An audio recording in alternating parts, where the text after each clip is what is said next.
The Rockets avoided being swept and being the first playoff team eliminated last night as they beat the Lakers 115-96 to send the series back to LA for a Game 5.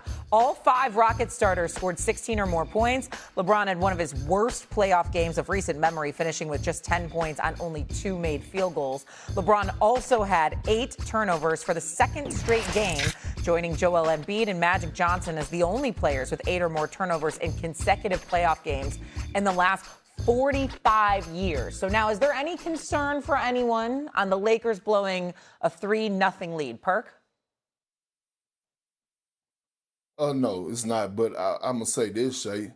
Game 5 is a must-win for the Lakers. I know that much. They better get it done in Game 5, which I believe they will, because if it's prolonged past that, then we're going to be having a different conversation. But Game 5 on Wednesday is a must-win for Braun and the Los Angeles Lakers, because you don't want to have this series extended and all of a sudden Kevin Durant comes back and all of a sudden the Rockets and their confidence continue to grow, and all of a sudden we could be seeing something that we've never witnessed in the history of the NBA. So again, me knowing Braun, he's going to come with a level of focus. Those role players are going to play better at home. But they're in a must-win situation, Game 5. They better close it out in L.A. I agree with you. They definitely need to. There's no doubt about it. I'm still waiting to see if KG's going to show up in this series. Definitely seeing that. But I have no doubt that LeBron James, I said KD. I said I'm still waiting to see if he's going to show up in the series, meaning Houston. But I have no doubt that LeBron James is going to show up.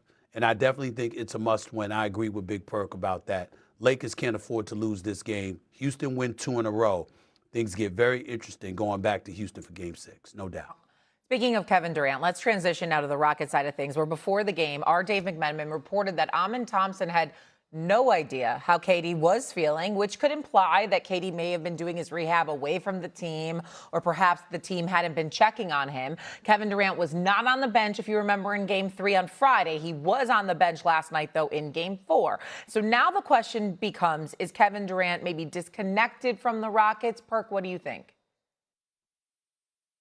Hell yeah, it's a disconnect there. But then Amin Thompson defense, he's not supposed to know what's going on with Kevin Durant because he's in the middle of the playoffs and he got to worry about winning a Game 4, right? But when you think about how up and down they've been all season long, when you think about the quote-unquote allegations of the burner account with Kevin Durant during All-Star Weekend that was being exposed, when you think about, Alfred Sengun and Kevin Durant not being able to be on the same page, it's things that have transpired throughout the course of this season that gives me reason to believe that this team is not on the same page. Okay, and when you look at a Game 3, an important Game 3, it ain't that much treatment in the damn world that you can't come sit your behind on the bench and be a leader and support your teammates throughout the time when you know you're in a must-win situation. I had a situation like this that happened with KG.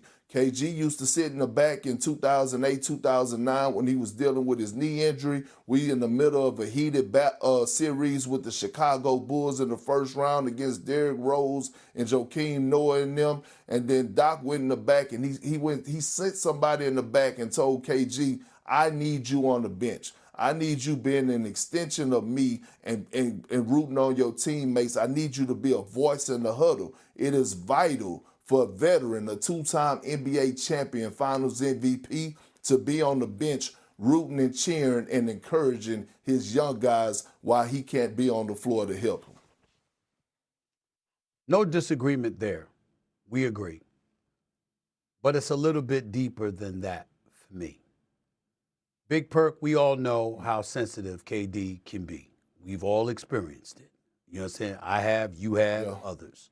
No doubt about it. Kevin Durant is one of the greatest players to have ever played the game of basketball. He is a champion 2 times over. He is a 2-time Finals MVP. He is one of the top 3 greatest scorers in the history of basketball. That's how gifted he is. And he's Olympic gold medalist and the whole bit. One of the most storied careers you will ever see. At some point in time, we need to talk about him like that. And you know how he would help? If he acted like he cared. When you bring up the fact that he's not on the bench for game 3, well, who's on the basketball court at age 41 in his 23rd year? Do you remember, Big Perk, that there was a time where there was a debate? Who's the greatest player in the game? Is it KD or is it LeBron? Years ago, we were having that discussion. Mm-hmm. And the reason why universally it was recognized as being LeBron is not because of skill. It's because of leadership. Because somehow, some way, whether he's hurt, he's not playing, or he is playing, you always see LeBron on that bench. Whether he's injured or not, he's always the marquee. And somehow, some way, in some fashion, he's answering the call, meaning the magnetic attention that is brought to him.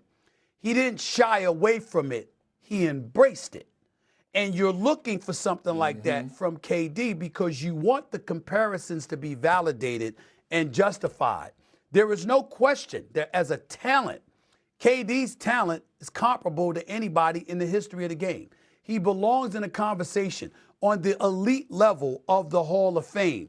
There's no shade or disrespect that deserves to go his way in terms of his skill set.